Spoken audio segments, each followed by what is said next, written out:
Kami yang berada di India sekarang minta dievakuasi.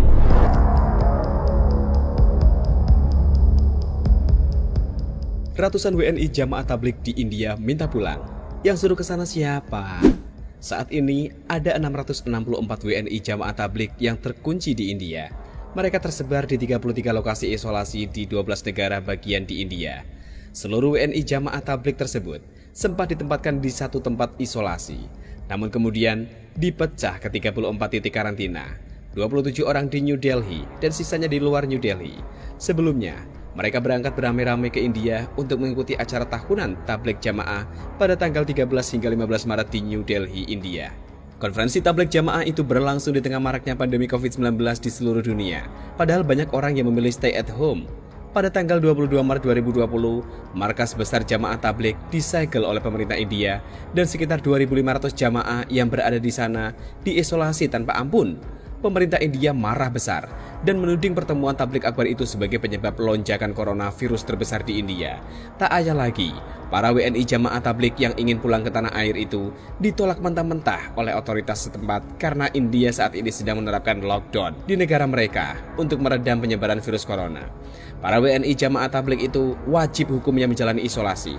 Tidak boleh ada satupun yang boleh keluar dari negara itu. Bahkan, pemimpin jamaah tabligh India dikenai pasal pembunuhan oleh pemerintah India karena menyebabkan ribuan orang tertular virus corona. Saat ini, ada sekitar 4.400 kasus positif COVID-19 di India yang penduduknya 1,3 miliar, di mana hampir sepertiganya mengikuti pertemuan keagamaan jamaah tabligh itu. Beginilah kalau fanatik agama yang berlebihan tanpa ilmu pengetahuan dan wawasan tentang negara orang.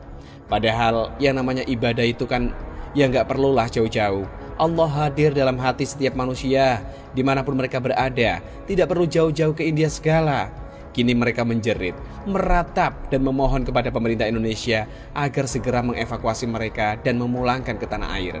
Pertanyaannya, memangnya bisa? Yang suruh mereka mengikuti tabligh akbar ke sana siapa? Apakah pemerintah Indonesia? Nanti urusannya ribet lagi, bawa virus ke tanah air seperti para jemaah tabligh akbar di Goa yang pada positif coronavirus itu.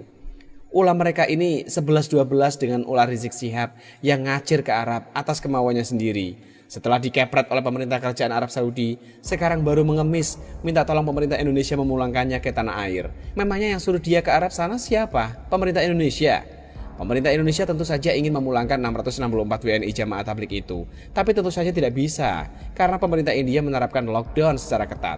Ini berkaitan dengan kedaulatan negara lain yang tentu saja tidak bisa serta-merta pemerintah Indonesia mencampuri urusan pemerintah negara lain.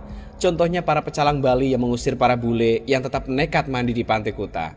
Memangnya bisa para bule itu memohon kepada negaranya untuk meminta pemerintah Indonesia agar mereka boleh mandi di Pantai Kuta?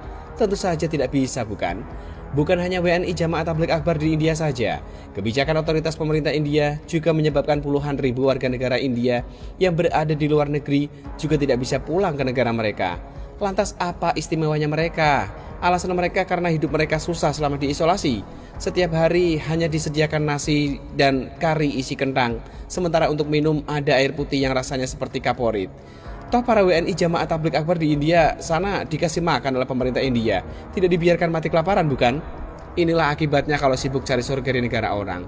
Saya tidak tahu kenapa mereka ke India sana di saat dunia sedang dilanda wabah pandemi COVID-19. Heran, kekebalan mereka terbukti saat tabligh akbar di Goa. Sekalipun Gubernur Sulawesi Selatan Nurdin Abdullah telah membatalkan acara tersebut H-1 sebelum acara itu digelar pada 19 hingga 22 Maret 2020 demi mencegah penyebaran virus corona. Nyatanya ribuan jemaah tetap berdatangan ke Pakato Goa. Akhirnya tak ayal lagi, mereka pun positif terpapar virus corona sehingga menyebar ke seluruh tanah air. Makanya, hati-hati, virus corona ini sangat berbahaya yang cepat sekali menyebar ke orang lain melalui kontak tubuh dan pertemuan-pertemuan dalam jumlah orang yang banyak. Sebagai umat beragama, wajib hukumnya mentaati himbauan dan anjuran pemerintah setiap saat, karena pemerintah juga adalah abdi Allah di muka bumi ini. Jadi, sudahlah, jangan bikin repot negara lagi. Tunggulah setelah coronavirus ini lenyap dari muka bumi, baru silakan beli tiket pesawat masing-masing untuk pulang ke Indonesia. Tidak ada yang melarang kok. Sudah itu aja. Kura-kura begitu, begitulah kura-kura. Demikian artikel ini ditulis oleh Argo, dilansir dari Shiba.com.